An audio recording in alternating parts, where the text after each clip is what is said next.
Settlers 7 is a real-time strategy that makes you king or queen of your very own kingdom.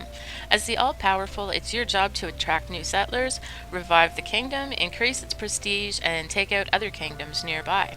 When you first kickstart the game, you'll see a handful of game modes to play with. In addition to the campaigns, which double as the tutorial, there's a skirmish mode versus AI, ladder mode, standard multiplayer rooms, and options which let you tinker with your castle and customize maps. In addition to the customization options at the main menu, you'll also see some social networking links so that you can spam your achievements to your Facebook friends. There's also Uplay, friends lists, email options, and more. Initially, I figured I'd be able to review Settlers 7 in the course of a few days' worth of solid gameplay. How wrong I was. At first glance of the campaign missions, the game seemed very simplistic, perhaps even to the point of being slightly boring.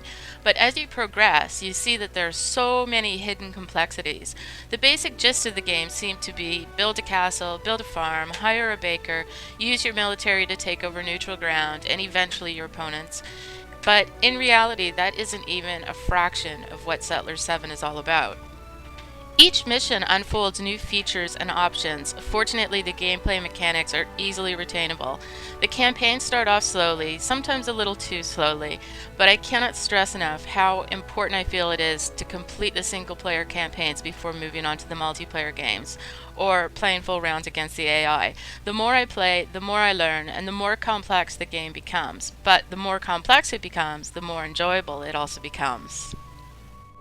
Settlers 7 is a maze of assembly lines and branches of employ, side quests, rewards, and achievement unlocks. As an example of the production chains, to build a single sword, which is required by your military, you need to mine coal and iron ore, build a smelter to create refined iron, build a blacksmith who will require both wood and refined iron in order to produce the sword.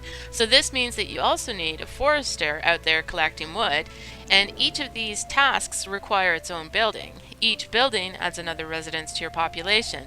Now you need to build housing and provide food. To provide food, you need to build farms, grain barns, windmills, bring in some hunters and fishermen, build a bakery, brewery, and butcher. All of this is needed to produce that single sword. And that's assuming that the land you own can even accommodate your needs, because in order to build a farm, the land has to be fertile. Not all plots of land have animals to hunt or fish to be caught. So it may sound a bit overwhelming, but it's not. The biggest issue is watching your supply and demand. If you run out of food and have no fertile land to grow on, then you can't hire military since they need to be fed. And you need the military to take over more land. Running out of even a single resource can mean your demise. Here you can see my constructors. You start off with one building and can eventually use prestige points to unlock more. My handymen are hanging out, waiting for a job. Over at the storehouse, the carriers wait outside to deliver supplies as needed. Here I'm sending my small military to take over a neutral territory. You should always have at least one more soldier than your opponent.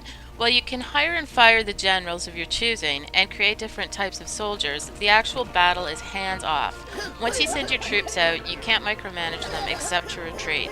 As you can see, there's a bit of humor going on here as the soldiers taunt each other before engaging in combat. Once you win a territory, your general secures it, and you can then build on the land.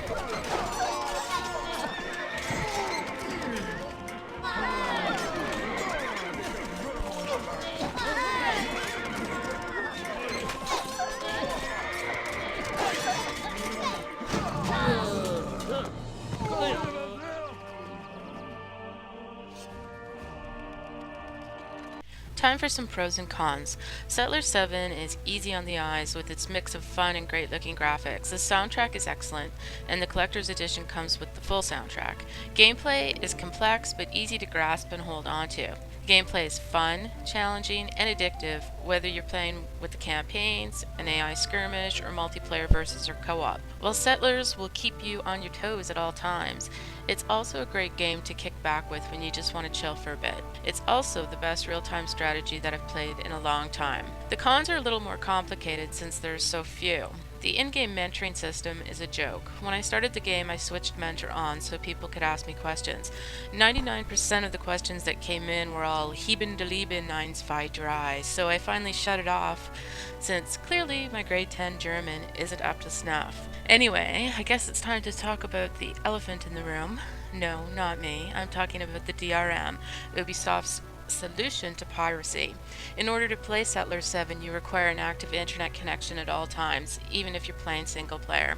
Since the Settlers launch, I've been knocked out of the game about 10 times. Most of the interruptions just required a simple reconnect, but one connection error lasted about 2 hours. Well, some might say, so what? Just go do something else. I can't help but remember the days when one could walk into a store, purchase a game, install it, and play it with or without an internet connection. I can't say that I'm a fan of DRM, but I can say that I'm a fan of Settlers 7.